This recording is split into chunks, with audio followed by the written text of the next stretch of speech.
बिस्मिल्लाहिर्रहमानिर्रहीम। अस्सलाम वालेकुम। मैं हूं मोहम्मद समीर और मेरे साथ मौजूद हैं उमर इनाम साहब। उनसे हम जानने की कोशिश करेंगे कि सिंध हाउस में जो सारा दिन आपने देखा कि ख़रीदो फरोख्त का जो एक मरकज़ बना हुआ है, इस हवाले से आज की वीडियो में बात करेंगे कि वो लोग जिन लोगों ने 20 सितंबर 2020 को पीडीएम की बुनियाद रखी थी और इस नुक्ते पर यह बुनियाद रखी थी कि हम वोट को इज़्ज़त देंगे, तो क्या इन लोगों ने इस तरीके से वोट को इज़्ज़त देनी है?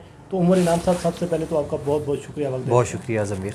उमर इनाम साहब, आज आपने देखा कि जिस तरीके से सिंध हाउस में जो ख़रीदो फरोख्त का एक मरकज़ बना हुआ है, लोगों के ज़मीर ख़रीदे जा रही हैं, बोलियां लगाई जा रही हैं और एक बदमाशी की जा रही है, बिल्कुल। इसको किस नज़र से देखते हैं? देखें ज़मीर भाई, ये रिवाइवल है छांगा मांगा की सियासत का, 89 का। जब ये छांगा मांगा हुआ था ना, ये सारे लोग MNAs वहाँ पे ले जाके जो है उनको यरगमाल बनाया गया था और सारा निज़ाम बनाया गया था, पैसा चला था, रिश्तेदारियाँ चली थीं, दोस्तियाँ चली थीं, पता नहीं क्या क्या कुछ चला था, अल्लाह माफ़ करे। तो वो तो हम नहीं देख सके थे, ज़ाहिर है, हमारी तो पैदाइश ही उसके बाद की है, ठीक है। लेकिन ये जो हम देख रहे हैं ना, ये डिफाइनिंग मोमेंट्स हैं पाकिस्तान के लिए। एक तरफ मुझे शर्म भी महसूस हो रही है कि मैं एक ऐसे मुल्क का हिस्सा हूँ, एक ऐसे मुल्क का शहरी हूँ जहाँ पर इदारे भी खामोश हैं सारे के सारे, और इस तरह ख़रीदो फरोख्त हो रही है। जो आपका और मेरा वोटर है, जो हमने वोट दिया है, जो मुक़द्दस तरीन फरीज़ा है इस मुल्क में, एक अमानत है, उसकी सौदेबाजी देखें किस तरह हो रही है। बेशरम, बेगैरत, कमीने और गंदगी के कीड़े जो है, जो इस सारी चीज़ों को मैनेज कर रहे हैं, और वो इदारे तमाम तर जो भी हो इसमें, अच्छा देखें, जो इसको कर रहे हैं। पहली मरतबा हम देख रहे हैं कि मीडिया आपको सरेआम चीज़ें दिखा रहा है। जवेल लतीफ़ ने ऑन एयर आकर काशिफ अब्बासी के प्रोग्राम में कहा कि हम हॉर्स ट्रेडिंग कर रहे हैं। शहबाज शरीफ ने हामिद मीर के प्रोग्राम में कहा कि हम कर रहे हैं हॉर्स ट्रेडिंग। खामोश बैठे हुए इदारे खामोश हैं सारे के सारे, न्यूट्रल्स कुछ न्यूट्रल्स हैं, ये पाकिस्तान के साथ और कुछ पेरोल पे। भाईजान, आपकी और मेरी औकात ही क्या है? आप कौन होते हैं, मैं कौन होता हूँ? फैसला तो इन 4000 बंदों ने करना है ना, जिसमें इसे 342 MNAs हैं, 100 सेनेटर्स हैं, और कुछ इधर के और उधर के, रावलपिंडी और इस्लामाबाद के और कुछ बड़े शहरों के और भी लोग हैं। फैसला उन्होंने करना है, मुल्क उनका है, वो जो मर्जी करें। आप और मैं सिर्फ यही रोना रो सकते हैं जिस तरह अभी रो रहे हैं, कि इसी वजह से पाकिस्तान पीछे रह गया। पाकिस्तान जब बना था और अयूब खान के दौर में, पाकिस्तान की डेवलपमेंट रेट, GDP ग्रोथ हमारी दुनिया के इस वक्त के तरक्की याफ्ता ममालिक से ज़्यादा थी। फिर हम पीछे क्यों रह गए थे? कभी आपने सोचा इस बात पे? ये जो आज सिंध हाउस में हो रहे हैं ना, इस वजह से हम पीछे रह गए थे।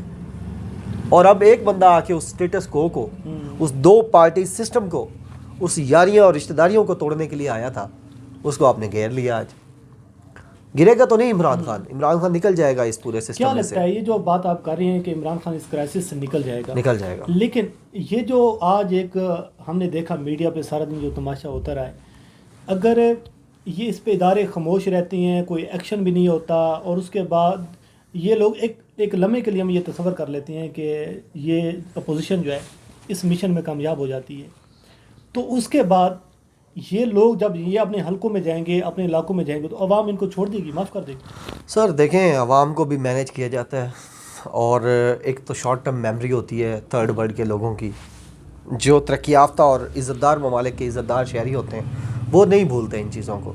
लेकिन हमारा मसला ये है कि हमें अपनी गली कूचे बेहतर करवाने, हमें अपने बच्चों को गवर्नमेंट जॉब दिलवानी है इन MNAs से, ठीक है, और हमें अपनी मर्ज़ी के SHOs लगवाने हैं, अपनी मर्ज़ी के पर्चे खारिज करवाने।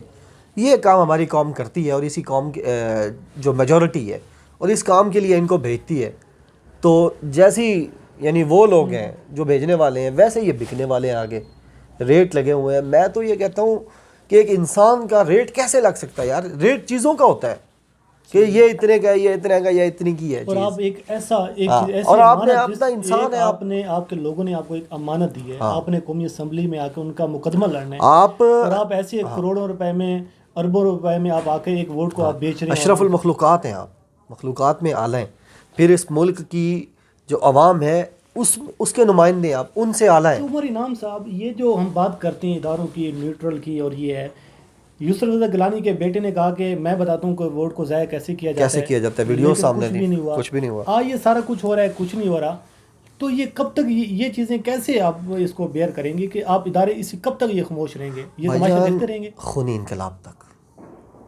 दुनिया में जब भी सिस्टम तब्दील हुआ है और ये तमाशा और ये जो बोलियां हैं ये बंद हुई हैं, उसकी वजह खूनी इनकलाब होता है।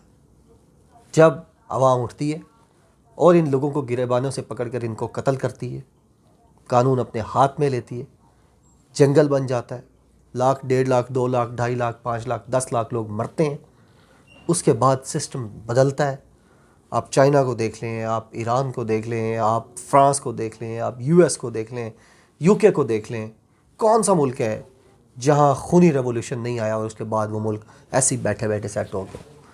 अवाम जब तक बर्दाश्त करती रहेगी इन सारी चीज़ों को, ताकत का सरचश्मा आज तो है। जरदारी ने ये साबित किया ना कि वो जो कहता है, स्टेटमेंट आकर देता है कि मैं जब किसी को निकालना चाहूँ निकाल सकता हूँ, जब किसी को मैं हुकूमत से बाहर उठा के मैं फेंक दूँ। फ़िलहाल आज के दिन का तो फातेह जरदारी नज़र आता है कि जिस तरह सिंध हाउस में सारे लोग बिके हुए हैं और वो बिके हुए लोग सामने आए हैं और रिटाई से कहा कि हम बिके हैं, हम इमरान खान के ख़िलाफ़ हम वोट देना है, हम खिलाफ उसके खड़े हैं, अब जो करने कर ले।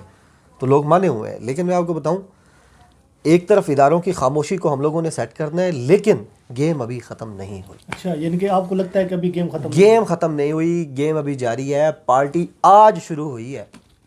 अच्छा, यानी आज 17 मार्च की शाम 4 बजे, 17 मार्च की शाम 4 बजे पार्टी शुरू हुई है। अभी एक तरफ तो हमने उनके करख्त और गंदे और गलीज चेहरों का तस्करा किया है, जो बिके हैं और जो बिकने वाले हैं, जो खरीदने वाले हैं और जो तमाशा देखने वाले ब्रोकर्स हैं, जो दलाल हैं, उनका तमाशा, उनका जो मुंह हमने दिखाया है। लेकिन गेम अभी ख़त्म नहीं हुई। आधे दर्जन से ज़्यादा ऑप्शंस अभी इमरान खान के पास हैं। कानूनी, टेक्निकल्स, लीगल्स, सियासी, समाजी, माशरती, बहुत सारे ऑप्शंस इमरान खान के पास हैं। ये अभी 50-50 है कि कौन बचेगा और कौन जाएगा, लेकिन ये सारे ऑप्शंस जो 6 के 6 हैं, ये खान इस्तेमाल तो करेगा ना। ये देखें ना, ठीक है, एक लम्हे के लिए हम तस्वर कर लेते हैं कि जी खान चला गया, लेकिन खान ने इनको एक्सपोज तो कर दिया। खान साहब ने इनको अभी तो कुछ भी एक्सपोज नहीं किया। अभी तो खान साहब ने किसी का नाम नहीं लिया। नहीं, लोगों के जब वो बाहर आए, इक़्तिदार से बाहर आया खान, अकेला खान था और ये 13 पार्टीज़ जो थी ये इक़्तिदार में थी 2013 से 18 तक। खान ने एक लम्हा इनको बैठने नहीं दिया था, ठीक है। और अब उस वक्त कोई अमेरिकन साजिश और इस तरह की कोई भी चीज़ नहीं थी। अभी वो सारी चीज़ें भी हैं। तो इमरान खान जिस दिन बाहर आएगा तो वो तो बताएगा। इमरान खान साहब की 4 मार्च 2021 की वो तकरीर निकालें जब 3 मार्च को हफीज़ शेख आ रहा था, यूसुफ रज़ा गिलानी जीता था सेनेट में, और इमरान खान साहब ने कहा था कि मैं कल कौम से खिताब करूँगा। 4 मार्च को उन्होंने खिताब किया था। वो उसके आखिरी 4 मिनट सुने, 10 मिनट की वो स्पीच थी, उसके आखिरी 4 मिनट सुने। खान ने कहा कि मैं नवाज शरीफ नहीं हूँ, मैं जब इक़्तिदार से निकलूंगा मैं पूछूंगा नहीं मुझे क्यों निकाला, मैं कौम को बताऊंगा मुझे क्यों निकाला। खान साहब के जुमले आप सुने। खान साहब कहते हैं मैं बताऊंगा, मुझे पता है कि मुझे क्यों निकाला जाएगा, मैं ये नहीं पूछता फिरूंगा लोगों से। उमर इनाम साहब, आप कॉन्फिडेंट हैं कि अभी जो गेम जो है शुरू ही आज हुई है गेम? यानी आज आप देखें ना, मीडिया, कुछ तो मीडिया के MNAs, MPAs, मीडिया के कुछ एंकर हजरात तो आज कह रहे हैं कि जी बस गेम तो खत्म हो गई है। ना वो कह रहे हैं देखिए, वोट MNAs नहीं डालने, वोट हामिद मीर, सलीम साफ़ी, आसमा शिराजी, सना बोचा, सुहेल वड़ैच, मंसूर अली खान, इन लोगों ने अगर डालना होता तो इमरान खान की हुकूमत तो पहले 45 दिन भी ना निकालती, तरीका दम एतमाद आ जाती। लेकिन वोट MNAs ने डालना है और MNAs हैं 342। अच्छा, इस वक्त आपने एक और चीज़ नोट की है कि जो ज़्यादा टारगेट किया गया वो जनूबी पंजाब के लोगों को। जनूबी पंजाब, असल में ये अफसोस की बात है, जनूबी पंजाब बिकता है हमेशा। जब भी बोली लगी है, जनूबी पंजाब वाले सबसे पहले खड़े होते हैं अपनी बोली लगवाने के लिए। उन्होंने धरती को भी बेचा है, धरती माँ को भी बेचा है। और हमारे बारे में अमेरिकन कहते होते थे कि ये शराब की एक बोतल पे बिक जाते हैं, अपनी माँ भी बेच देते हैं। लेकिन आज फवाद चौधरी ने ज़बरदस्त बात की है। उसने कहा है कि भाई आप गैरत करें ना, आप टिकट वापस करें, हाँ, जाके इलेक्शन लड़ें। अब इतना नाराज़ है खान से। और इसमें वो अकलियती भी एक घूम रहा है, वो रमेश कुमार जो है ना, वो उसको पता है। फिर कहा जाता है अकलियतों का कोई इस मुल्क में कोई ख्याल नहीं रखता, कोई मसले मसाइल होते हैं, अकलियतों की नुमाइंदगी नहीं है। तो जिस अकलियत को नुमाइंदगी दी लेकिन है। आज जो एक ज़रा से सोशल मीडिया पे जो एक रेट लिस्ट जो है वो चल रही है, हाँ उसमें रमेश कुमार का भी नाम है। अच्छा खासा उसने पैसा लिया, वो तो खैर उधर था ना अंदर, कैमरे पे हाँ, आई है बिल्कुल कैमरे वीडियोस पे और डिटाई से कह रहा है कि हाँ मैंने बेच दिया अपने आप को। और इमरान खान को कि गवर्नमेंट ख़त्म करे जनूबी पंजाब। इसीलिए देखें ये जो, चूँकि हम दोनों सराइकी हैं और इस्लामाबाद में जब भी ये कहा जाता है कि जी तख्त लाहौर और इस तरह के जुमले किए जाते हैं, मैं उसे कभी बाय नहीं करता, मैं कभी ये जुमले नहीं ख़रीदता था, क्योंकि मुझे पता था कि जनूबी पंजाब की पसमानदगी और बदहाली का ज़िम्मेदार लाहौर नहीं है, वो यहाँ के हमारे अपने नुमाइंदे हैं। और आज देख लें ये सबसे पहले बिकते हैं, इनकी ख्वाहिश होती है। आपको वो याद होगी वो लिया के MNA की जो तकरीर थी जब शहबाज शरीफ वहाँ मौजूद था, उसने गालियाँ दी, उसने कहा ये फ़लाँ फ़लाँ फ़लाँ कहते हैं कि जी हमें ये कुछ चाहिए वो कुछ चाहिए, हमें कुछ भी नहीं चाहिए शहबाज शरीफ साहब, सिर्फ आप तशरीफ़ ले आए हैं, बस बहुत बड़ी बात है। ये जो हमारा वसेब है, उस वसेब के लोगों का ये अलमिया उन्होंने हमेशा बिकते रहे हैं, आज भी बेचा है अपने आप को। तो इसमें बताएं फिर तख्त लाहौर का या तख्त इस्लामाबाद का। उमर इनाम साहब आखिर पर इसको वाइंड अप करते हैं चीज़ों को।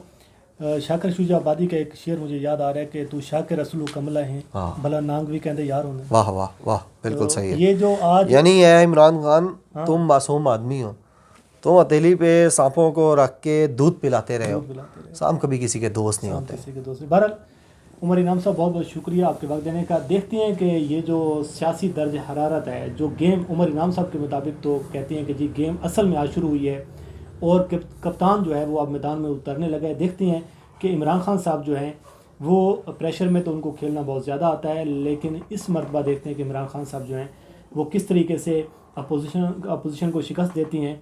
आपको तमाम तरह तफसीलात से आगाह करते रहेंगे। मुझे और उमर इनाम साहब को दीजिए इजाज़त। अल्लाह हाफ़िज़।